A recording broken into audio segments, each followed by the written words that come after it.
I read one time, I'm not too sure where, about people getting scammed when they're in a foreign country and they might be living in the other country, and they are statistically more likely to be scammed by a fellow country person. So if, for example, you were in the United States and you're an Irish person, you're more likely to be scammed by a fellow Irish person. And the reason for that is because of the trust element.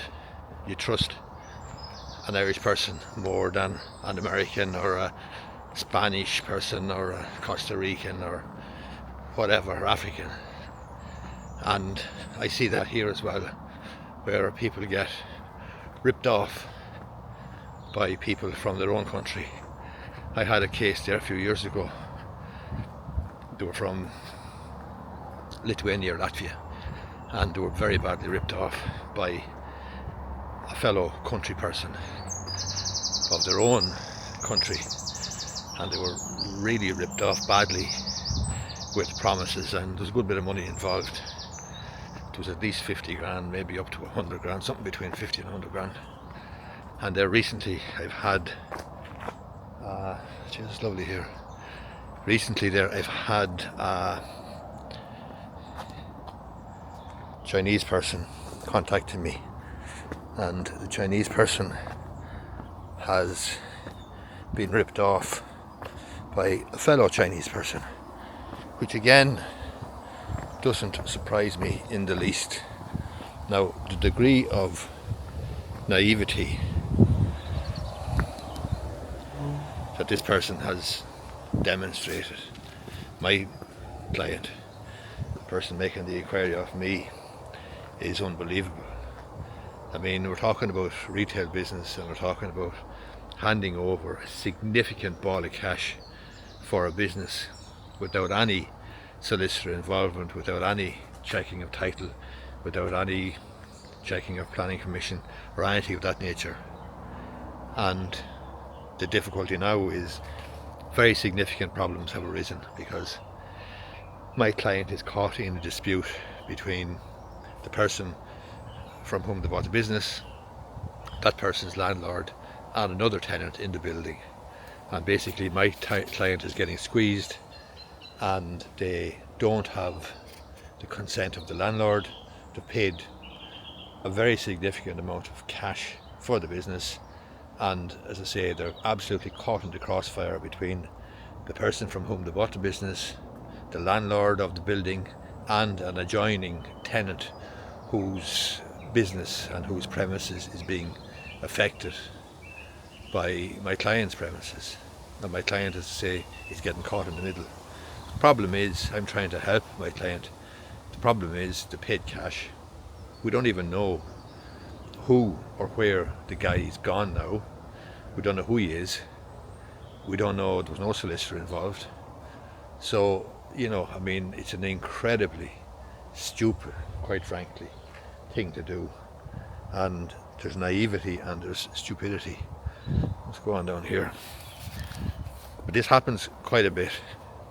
And as I say, the most likely scenario for getting ripped off badly is where you're dealing with a person in a foreign country, and that person is a country person of your own. So it's a lesson there to be learnt, but it's incredible, as I say, the amount of trust that people have in other people, in other business owners, especially if they come from the same country and they think they can trust them, and that's not the case at all. Anyway, I'm making this down the Canal Bank in Enfield. It's lunchtime. I'm not sure what date it is, 26th or 27th. Let me just check here now.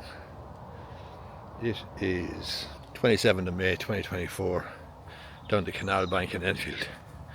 And maybe I'm going to do a series of Canal Bank tapes, Canal Bank videos. It's lovely down here actually, really, really nice. There's walks down by the canal here, and there's boats and there's barges or so on. It's really, really nice down here. I'll go back up this way here now. Anyway, the amount of naivety I see on a regular basis from people who believe all sorts of guff, all sorts of nonsense, quite frankly, that they're told, is just incredible. And there's another lad there last week looking for me to look over his lease, his legal documents now, and he's in this bloody premises and he's in this lease for a number of years. He's looking to renegotiate now, and he's not in a strong position to renegotiate because we don't even know what he has in the first instance. He's there on a lease, but the lease could be ready to expire. He may have signed a deed of renunciation. He may not have signed a deed of renunciation, but the planning mightn't be in order, and he's looking to negotiate now with the landlord. And as I say, he's stuck in this lease where he's been for a number of years, and he wants me to review it now. It's too late to review it now. Like, that's kind of self-evident, and yet we're dealing with people who are going into business and making these basic rookie mistakes of not getting stuff checked out beforehand, of taking everything that they're told as the truth, and no checks, no planning checks, no title checks, no legal checks, no nothing. Amateur hour.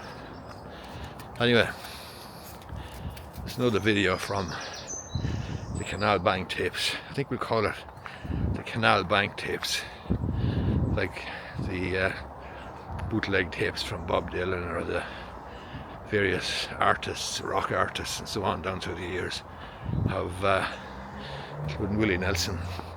Willie Nelson had an album, I think, called the IRS tapes, when he was in trouble with the IRS in the United States, the Inland Revenue Service in the States. Willie Nelson had significant tax problems a few years ago there. Anyway, hope you liked the video.